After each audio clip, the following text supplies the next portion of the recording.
Good morning and welcome to the Us Review. Today is Season 2, Episode 3, entitled Love and Incarceration. I am your host, Carla Davis Luster, and here is where I discuss controversial relationship topics, highlighting the male and the female perspective when necessary. Good morning to everyone again.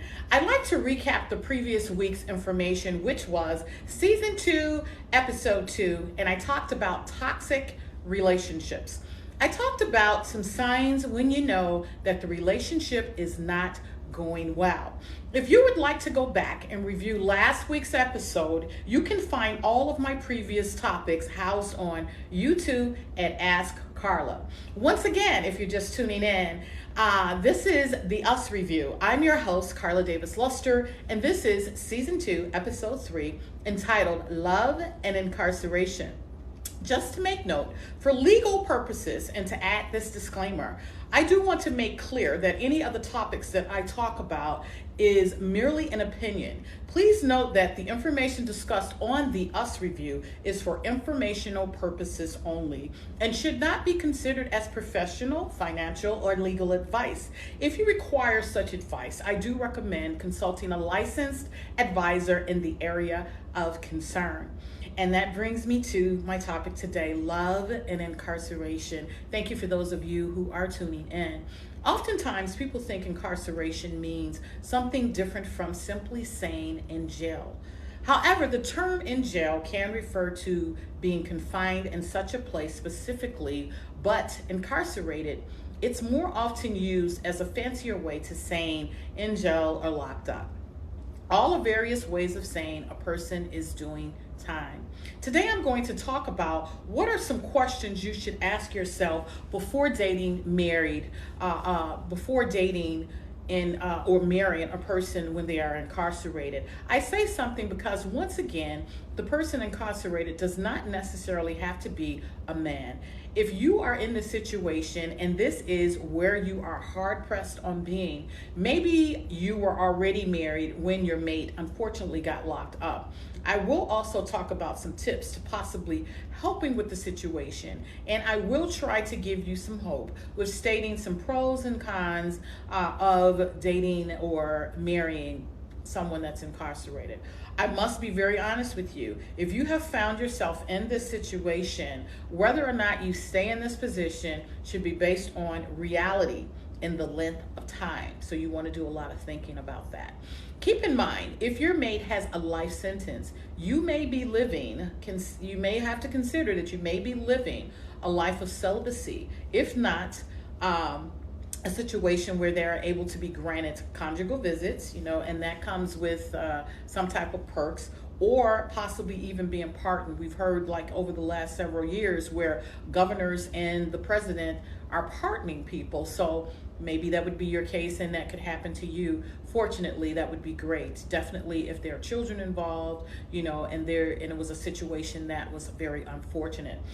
Both of you should definitely take into consideration, most likely, the reality. And definitely, if there are children, once again, involved, you want to definitely weigh out all of your options and look at everything that is available to you if you're in the situation. But before I get started, I'm going to share my preface. I always do that.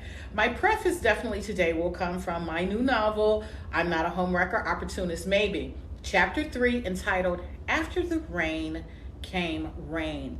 I'm going to start at paragraph 1 on page 24, but before I do so, once again, I always like to show you my novels. This is I'm Not a Homewrecker, Opportunist Maybe, where the preface is going to come from. And once again, last season, I talked through, my prefaces came from the Woman Tells. Here's this one, and both are available on Amazon, BarnesandNoble.com, AskCarlaDL.com, and at the 900 building on Michigan Avenue, Bloomingdale's building on the 5th floor at the Volumes Bookstore. And I also want to add that this was basically just newly released several weeks ago. This is the Relationship Color Palette Assessment Guide. It assesses relationships and your personality, and I play with colors with this. It's like fun. You can come up with get your personality color, and then you and your mate see how compatible you are. And I want to recommend this to the topic that we're talking about today is love and incarceration. Inmates are able to receive books. This might be something fun that you guys could do together, although you're separated. This could be something you could actually kind of do at a distance, so you could order one of these and send it to him. And if you would like to get a free one, all you need to do is subscribe to me on my YouTube page at Ask Carla, and then DM me with the information where to send you the books. And if this is something you want to do with your partner, if once again they're incarcerated, I will definitely send you 2 copies so that you can share it with them. But let's get to my preface. Good morning to those of you who are tuning in. My preface is going to once again come from I'm Not a Homeworker Opportunist Maybe, chapter 3, page 24. And I'm going to start at paragraph 1 on that page. Let me get there. Here we go. I went in. Her brother and friends were still there. It looked like more of his friends had come over. It looked like the room stopped when I came through the door. Her brother knew that I was spending the night. I think he was surprised to not see my girl with me. He asked where she was. I replied, she wanted to stay. It felt weird. God also gives you that intuition and sense, even at an early age. I should have waited on her or left and headed home, but both were nudging at me. I thought, which were the lesser of the 2 evils? Should I stay with a house full of drugged out losers, or should I walk home in the dark alone? Wrong choice again. Apprehensive and frightened, I retired in my girl's room. They were so loud that I could not sleep. Here it was, the devil at my door. Yes, I'm Not a Homeworker Opportunist Maybe. Once again, you can get this at Amazon, BarnesandNoble.com, AskCarlaDL.com, or at the Volumes Bookstore, 900 North Michigan Avenue. Today, if you are just tuning in, this is the Us Review, Season 2, Episode 3, Love and Incarceration is what I'm talking about. Let me ask a couple of questions here. Can someone fall in love with someone that is incarcerated? And my answer to that is absolutely. We see it all the time. Let me ask you another question. Is it difficult to have a relationship with someone incarcerated? Once again, the answer is yes, absolutely. Keep in mind, being friends with a person that is incarcerated is one thing, but trying to get your happy on is a whole different animal. Navigating a relationship is already hard. Adding this makes it even more difficult. This is like, let me try to give you an analogy. This is like dating long distance without a schedule to ever connect, times 10. You don't really have a schedule, or you don't really know kind of like the lay of the land, and you're dating long distance. The long distance part, I say, is because you're not together. There are a host of issues to contend with on top of the normal things that you have to deal with a normal relationship. However, let's talk about some questions you should ask if you are considering this kind of relationship. And let me say this, I'm not speaking on the questions that I'm going to say, that I'm going to rattle off to you that you should ask before getting into this relationship. I'm not speaking on someone that was already married, or someone was already in a relationship with someone and this unfortunate situation happened. You guys are already together, and it's up to you to make the decision on how you move forward. These are questions that I'm going to state for someone that basically have met this person, they're inside, and they really haven't spent time with them, and you're developing this relationship off of an emotional sense, I guess the physical, whatever that you guys are seeing, or however you connected while they're in there. Once again, it's not a relationship that has already been in existence. Let me say this, these questions are something that before considering it, and I'm not saying it's that you should or you should not. These are just things that you should think about. The first question I want to say is, why this person? Out of all the people that are around, that are out, that you can connect with on a one-on-one basis in person, why are you considering this person? You may have a very good reason, but you do want to ask yourself that question. Number two, do you understand all that goes into a prison relationship? What are the ins, what are the outs, what are the do's and what are the don'ts? What are your benefits? What are the things that you can do, can't do? You want to definitely ask yourself that question. Number three, you want to find out, and this is very important, what are they actually convicted of? And I say that because, are you a person that can deal with anything? Or are there limitations or are there boundaries that you will not cross? Or if this person committed this is just way too much for me, I cannot deal with this. So you really, before jumping in, and getting that emotional attachment, you definitely want to find out what exactly were they convicted of. And if you can live with it and you're still hard pressed on moving forward, then hey, you are an adult, that's what you should do. But you want to know all of the information and all of the situation 100%, shall I say. Number four, when are they getting out? If they have a life sentence, there's a lot that go along with that. Once again, I did mention about conjugal visits, and as I continue to talk, you hear me say that. Are they in the position? Do they have the right to have that? I think, depending on the jurisdiction of where they are located or where they are incarcerated, that will dictate whether or not that is something or an option that you will have. And then if you are still willing to go, forward with it, you might be, if you're going to be committed and loyal, you might be looking at a life of celibacy. So that's another question you want to find out. When are they getting out? Are your expectations realistic? Are you just living in this fantasy world of having this person and it's just kind of like, sometimes we are very adventurous. Sometimes we like newness and we like the mysteriousness of things. And you want to make sure that is just not something that you're going through or phase, that you are really committed to this and this is really something that you want. And I'm going to say on both sides, even the person incarcerated, and I keep saying person because it doesn't necessarily have to be a man, it doesn't necessarily have to be a woman. It flips back and forth on both sides. So just make sure that your expectations are realistic. You want to have ask this question: had they been segregated, meaning are they being put into solitary? Now, what am I talking about when I say that? Of course, they are incarcerated, whoever the person is, male or female. However, while inside, are they consistently getting in trouble and being put into solitary for something that they're causing?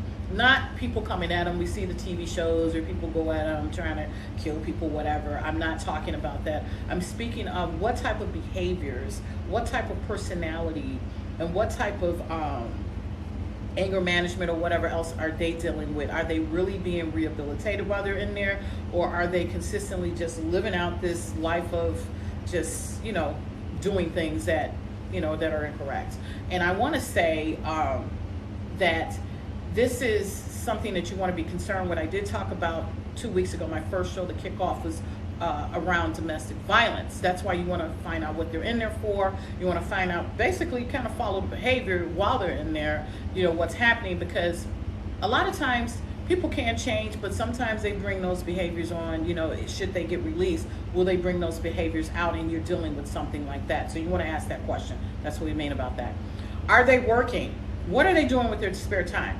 Because a person is incarcerated doesn't mean that they have to just do nothing and just, being a victim of the system. You can, although you're in there, you can try to work the system as much as possible.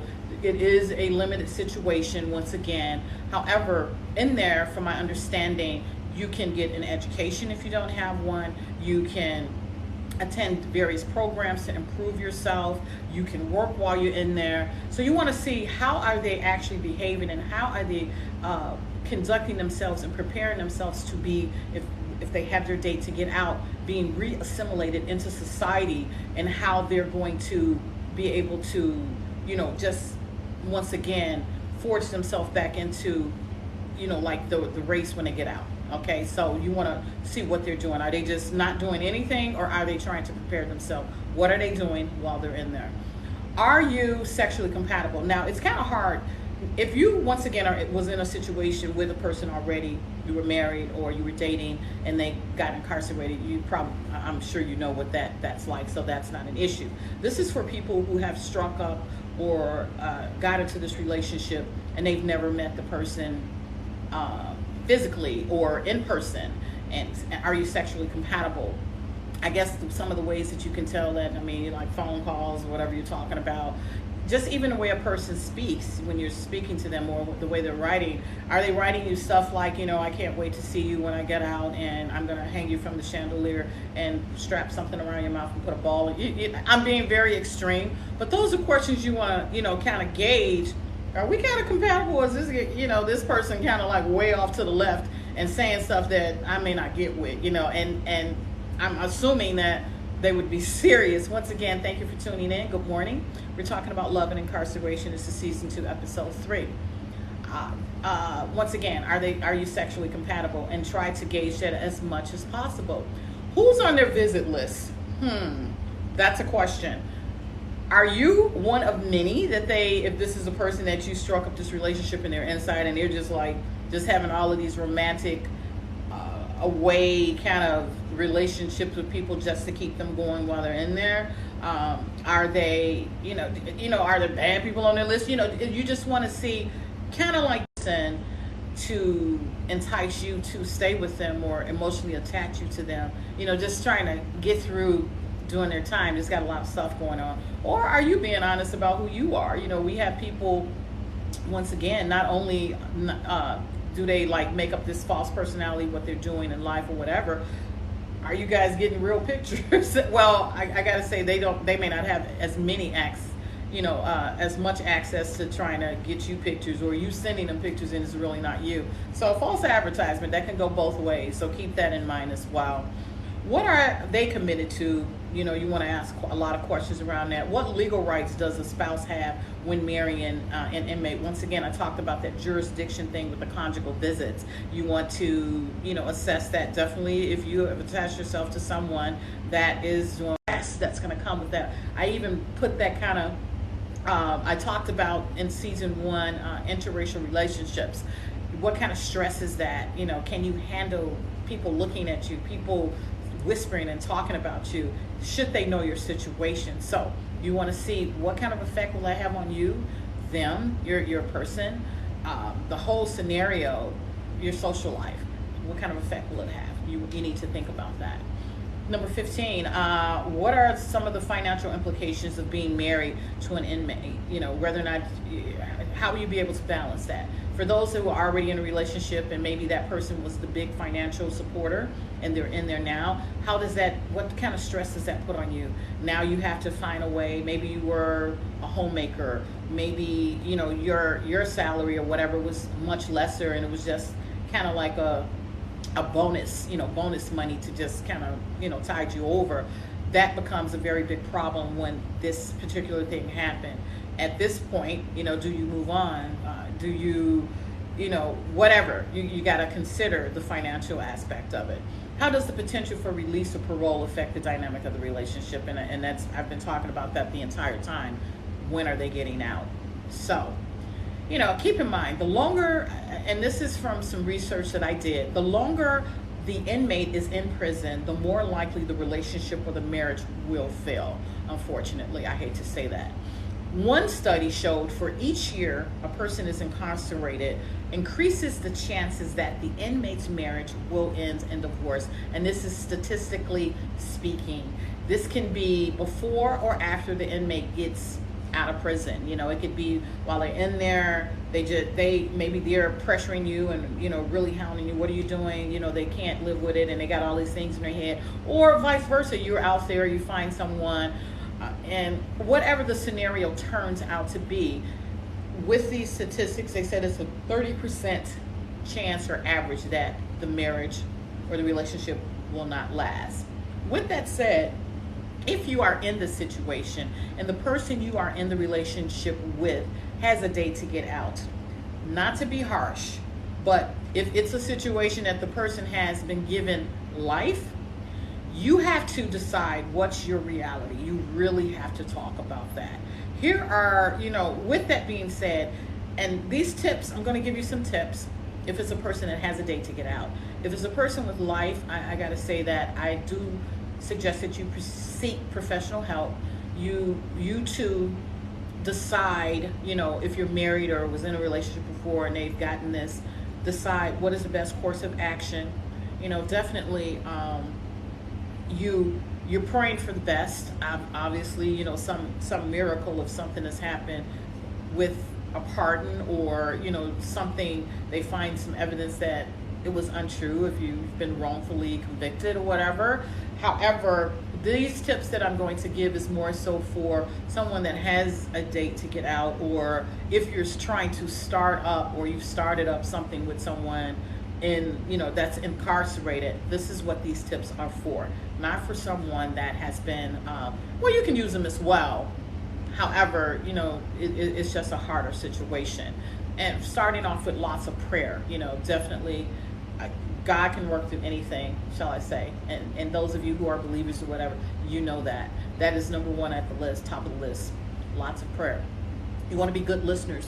You want to listen to each other, not just him listening to you, you listen to him. You got to listen on both sides, because both of you are in it. Both of you are suffering from, emotions and things that are going on in different ways, because one is incarcerated and one is not. However, it's a situation where both of you are going through.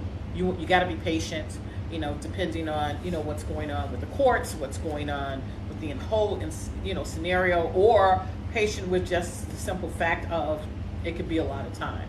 You got to be committed to the cause. You definitely got to, if there's no commitment, you're going to fall off. Self-control has to definitely be in there on both sides, with the emotions, with the lack of intimacy or closeness in person. You got to practice self-control around the board with a lot of things. Phone calls, writing are very necessary to keep that attachment, to keep that going. You got to have a vision and a purpose for having this relationship.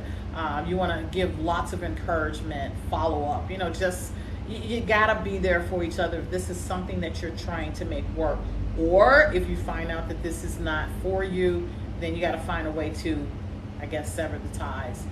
And last but not least, it's just an accountability on both sides. There is an accountability that you gotta put the work in, and hold yourself accountable for doing it. Time management, everything goes into play here.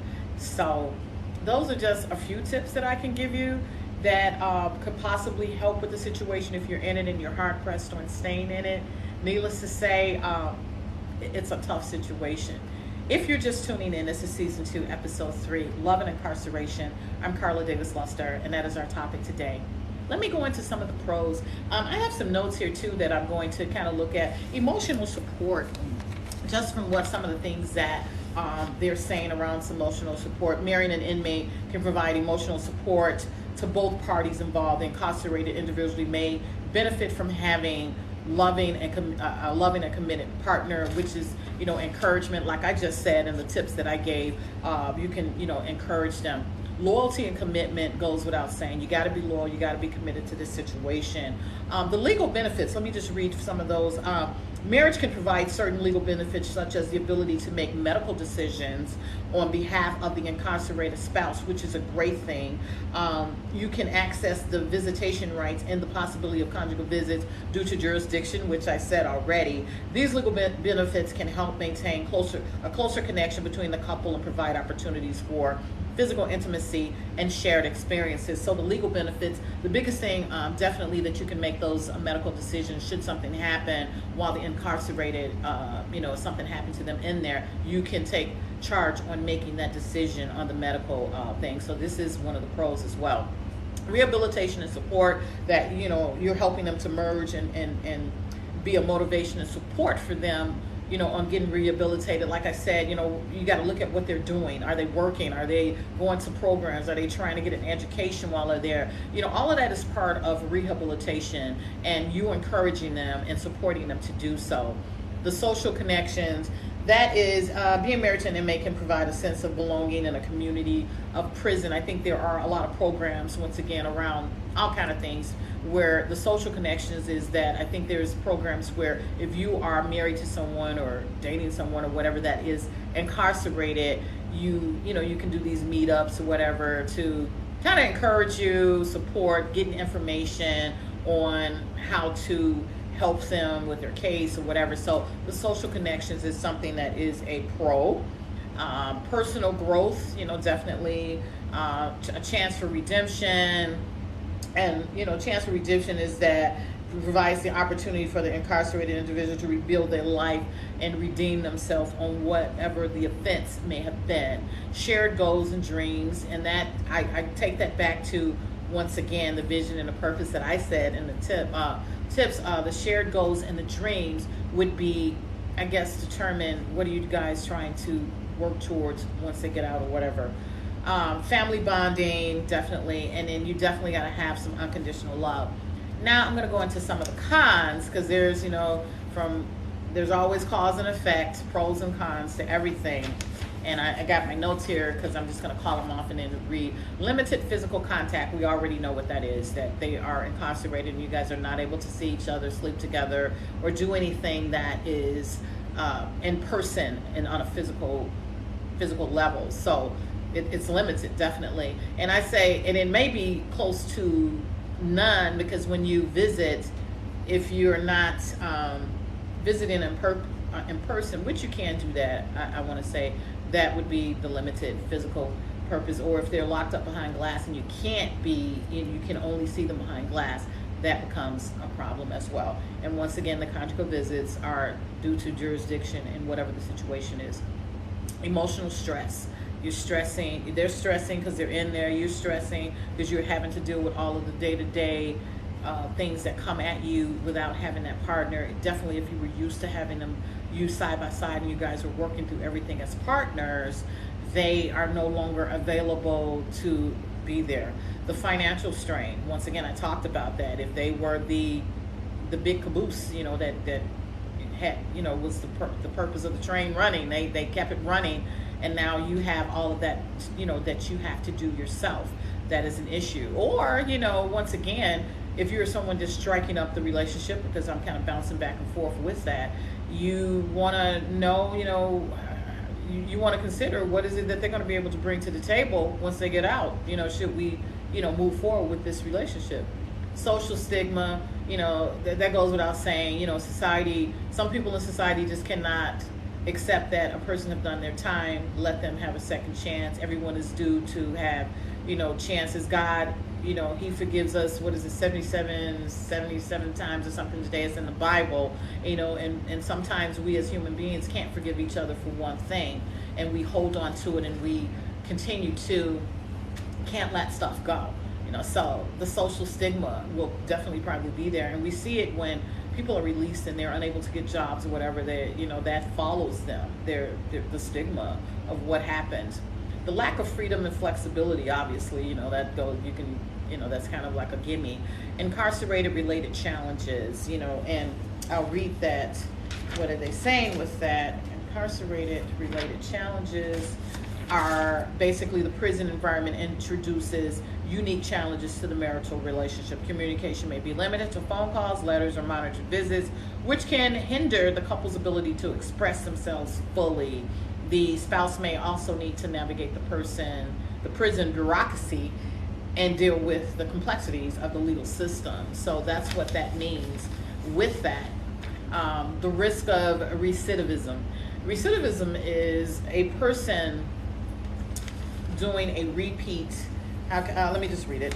Marrying an inmate carries the risk of the incarcerated partner relapsing into criminal behavior, meaning that they are, when they get out, they go back and start doing some more criminal behavior. And that is, this just may be part of their DNA, that they are doing criminal things. And so the risk of recidivism, once a person get out, having a relationship with them, it could reoccur. So just keep that in mind as well. The impact on the children, once again, I highly encourage you, if there are children involved, that you seek some professional help, seek some advice on how to, once again, help the children to understand what's going on, help the children to get past it or deal with it, however you want to do that. Once again, professional help is definitely something that needs to come into play. Unpredictable future, that's the cons of it. Definitely if they don't have a date, they're working on giving them a date or whatever to get out. It's unpredictable. the person could return home and have a totally different personality. You could have moved on and grew differently in your personality. So once again, it could be unpredictable future. Personal sacrifices, and that's more so, I would say, with the person that's out, sacrificing to stay committed, to stay loyal, to want to stay in the relationship, with the fact that this person is not there to support you in emotional, physical, sexually. All of those things is all of those things come into play. If you're just tuning in, today is season 2, episode 3. I'm talking about love and incarceration, a very difficult situation, a very challenging situation, and it's definitely a very controversial topic that, not a whole lot of people I see talking about it. But I wanted to talk about it today for those of you who are in that situation, or those of you who are considering getting into that situation. Once again, it is a hard situation.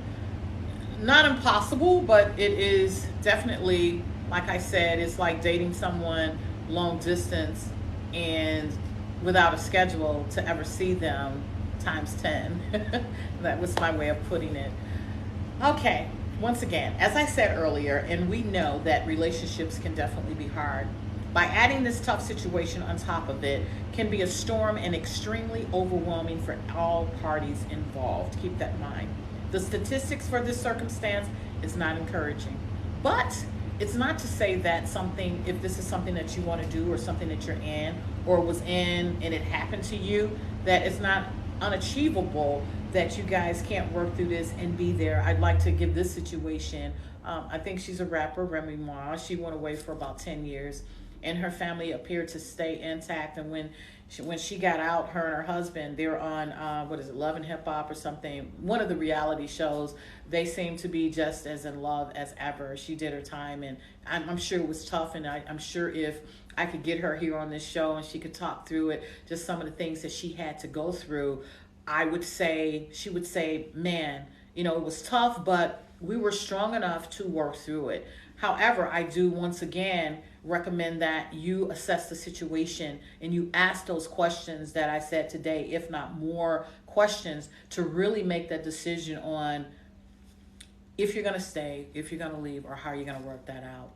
Definitely, if you want this situation to work still after assessing all the odds like I just talked about, you will have to exercise a lot, or if not all, of the tips, plus more, that was shared with you here today on this show. And I highly, highly, highly, highly recommend that you consult with a professional that's in whatever field that's going on, or get involved in some programs. Encourage the person that you are with that's incarcerated to take part of the programs that are available to them. Get that education, get that, go to church, go to, like the counselors or whatever else.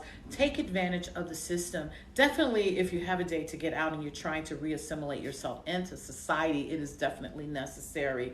Just even trying to keep up with the trends. I invite, if you are in that situation, that you try to help them understand what's going on in society, by maybe sending them various reading materials or magazines, maybe news clippings on what's going on, positive, not just always sending the bad. Send some positive, send like some of the sermons that maybe when you go to church on Sundays. I used to go to a church where the pastor would have a sermon typed out and would give it out, to the person, or encourage them to be online to listen to some positive things, just trying to, once again, rehabilitate themselves and back into society.